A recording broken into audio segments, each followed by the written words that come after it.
Yes, it is. Now, this Portuguese linguiça here is basically quite common in New England area and as well as Rhode Island. So you're probably not going to necessarily see this too often in your local grocer. If you do, then you do. But however, I've never really heard of anyone even mention this outside of this region. So, alright, now you're asking me what on earth does this Portuguese sausage have to do with anything particular? Well, it's a very good combination of spices as well as traditional ground out pork, along with some sodium sulfite, I think. Sulfite? Is it sulfite? Is it? I'm going to brain fart, yeah. Yep, it's nerite, which is a typical, compound of salt. Also has paprika, spices, and as well as garlic and all that other stuff too. I had to double check.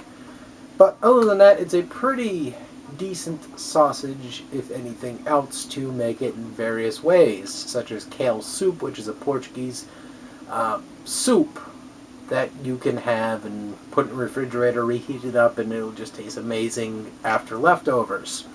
Now today I'm going to be doing a little bit of a cooking fusion with this, where you have your traditional Portuguese cooking as well as your Italian cooking. I just called it Italian, didn't I? But Italian cooking, basically, where it's going to have two formats to this. However, I'm going to be using some grain berry, excuse me there, Rotini, which is basically healthy format of Rotini. I mean, it looks good anyway. I wanted to try it out, but it has, an interesting flavor, so I think it will complement this quite well. So I got that right there, and I got my no preservatives pasta sauce. Now this right here, this sauce is pretty darn good if you can find it in the store. I'll give you guys a quick look of this said container.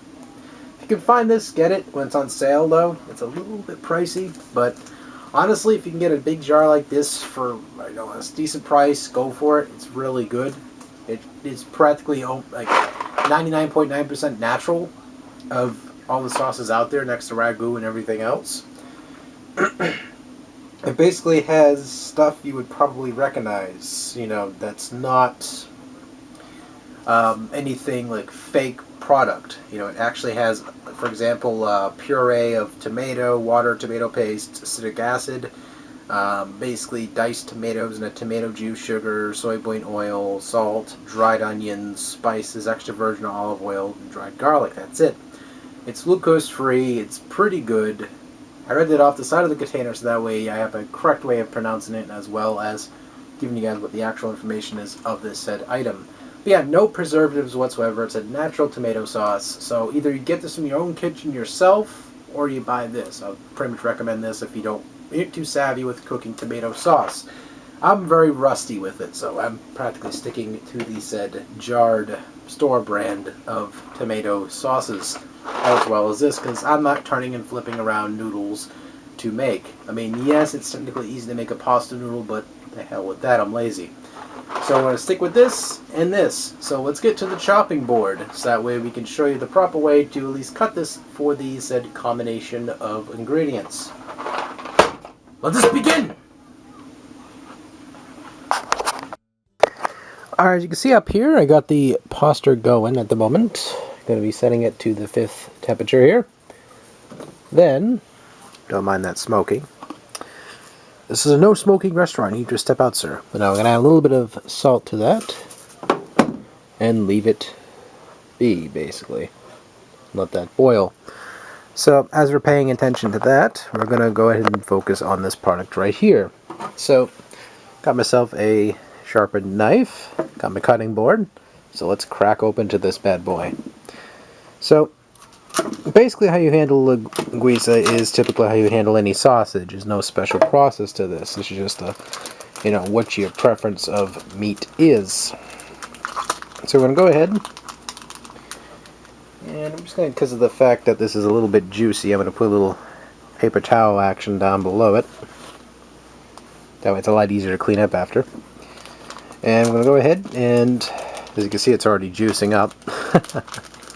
Now, I'm not going to use all this linguiça here. That's quite a bit. But I'm going to put that back there. Basically, what we're going to do here is cut down enough for myself, because I'm going to be eating this solely. So, Alright, we're going to flip this over. And we're going to go to the link and just cut enough. About a couple slices here. Now I'm going to cut it thin enough so you guys can get a picture there, where it's thick enough and thin enough where it'll cook properly in the sauce. Because we're basically going to do with this tomato sauce here is we're going to cook this into tomato sauce, and it's going to absorb those awesome flavors, and it's basically going to taste al dente, really good. Al dente of course means raw, so we're basically going to be eating raw meat now. I'm going to go ahead and, now that the juices are all set now, I'm going to take that away, put the linguiça on top of that, because that's actually what I'm mainly using that for. And we're going to put it back into the cutting board, and we're going to get to work here.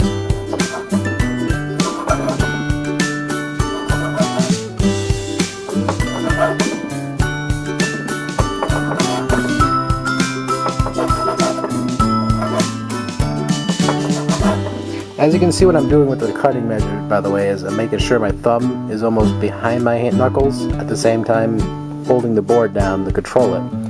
So that's basically, if you're looking at my hand going, what the hell is he doing with his hand? That's basically what I'm doing. So grabbing enough here so that way I can have some of those. The rest is going in the refrigerator. I'm probably going to cook it a few days from now because it keeps pretty decently in the refrigerator. But I would say past 2 days I would put it in the freezer if you're not going to use it. So keep it longer. But I recommend getting it fresh if you can. Okay, that's enough. Yep, that's about enough. So we got enough there. I'm going to take the rest. Ziploc. This is not a Ziploc, this is a Hefty. I'm going to put the rest inside this, so we're going to measure it. How much space we got, so what we're going to do is simply cut it where it's going to fit. So there we go.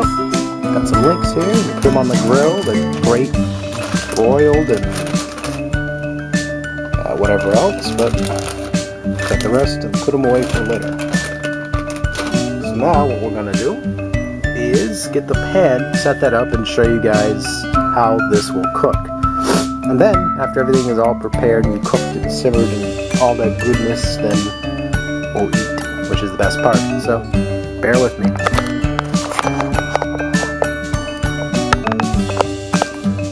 Okay, so now we're down to the pan here, and we're going to add some ingredients to this pan. But before we do that, we need to first add the compounds of the following items after. Now I'm going to tell you guys this in chronological order. This is oregano, even though it looks like something completely different. But no, it really is oregano. I like to add a little bit to all my pasta dishes because it's strong but really good. This is a granulated garlic, crushed red pepper, and some dried diced onion, which is, I just love the flavor of dried onion. I don't know what it is. I must be weird. But anyway, we get the pan already here oiled, so that way it's non-stick. We'll go ahead and grab this jar of tomato, garlic, and onion, which sort of has those compounds of the flavors already, but I want to enhance those and make those my personal options that are going to stick out the most throughout this dish. The reason that I'm adding these extra ingredients is because I like it because of the flavor. You do not have to add those to your dish at all. The 3 items you have here are really simple and easy to use, so therefore you don't really need anything extra. So go ahead and add the tomato sauce to this. Splash a little bit on my chest here, and hopefully I can get some money raised for that tuition fund. But no, basically now we're going to make it so it's thin enough to cook evenly and as well as cook all this. So this is semi-cooked, by the way, so it's practically just need to be reheated fully. So I'm going to add that, and then we're going to add all those ingredients. Yeah, if you do get tomato sauce put on your chest, just make sure you have somebody nearby to lick it off, because if you don't, you're either going to have to do it yourself, and it'll be awkward, and won't feel good about yourself, or I don't know what. So I'm gonna grab a spatula. Sorry, here it is, the spatula. This little buddy, the plastic spoon. We found it, everybody. Oh yes. So go ahead and mix this together. Make sure the sauce gets everything here. And everything in the pan. I'm going to turn it down from 6 to 4.5, so that way everything doesn't overcook. Go here and get everything nice and coated. Just give every ingredient an equal opportunity to process. And by the time the noodles or the water boils, I'll put the noodles in, and this will be somewhat done.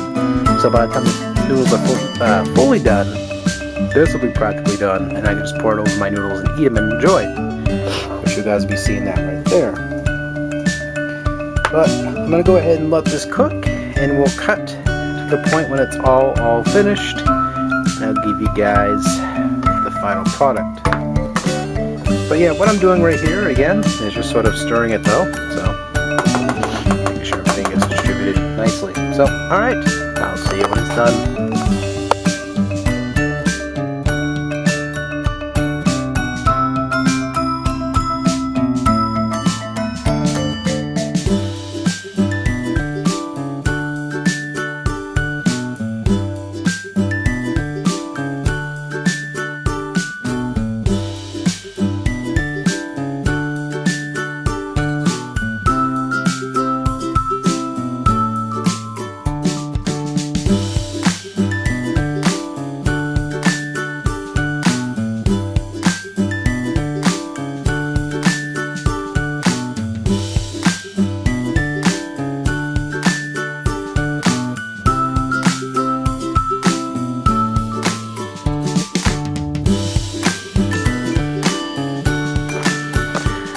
So I went ahead and plated everything. That's done. A little bit messy, but there you have it. That, of course, is the Rotini, which is always cooked al dente. I always put, he said, pasta or whatever else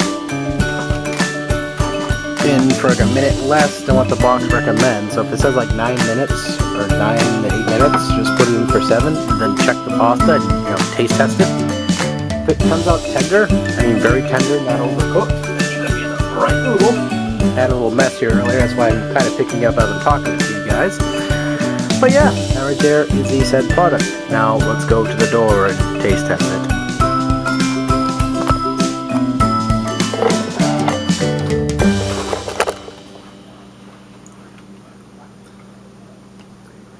So there you go. Now we've got ourselves some of this pasta right here. Everything's cooked perfectly. Now the experience I had while cooking this was awesome because you had the linguiça, you had the tomato sauce, the aroma hitting my nose as I was waiting for it all to cook down. The sauce came in nice and thick, which is perfect.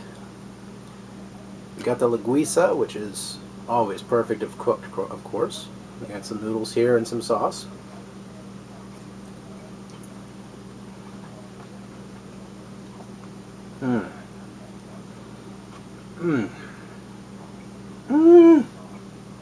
Divine. So there you go. Under about $8 or so, have yourself some dinner for the whole fam. It's nutritious. I lie. And of course, it is very yummy. Now, if you guys want to order some of the Gasper's Linguiça, you can look it up online or whatever else. Otherwise, that's basically all there is to it. I'm going to take my fat neck-beard ass, I'm going to finish this plate and eat it. Probably not. That's kind of a lot. That's enough for like 3 people. But anyway, I'm going to continue eating this. Take it easy. Thank you all for watching. Oh man! Ay caray.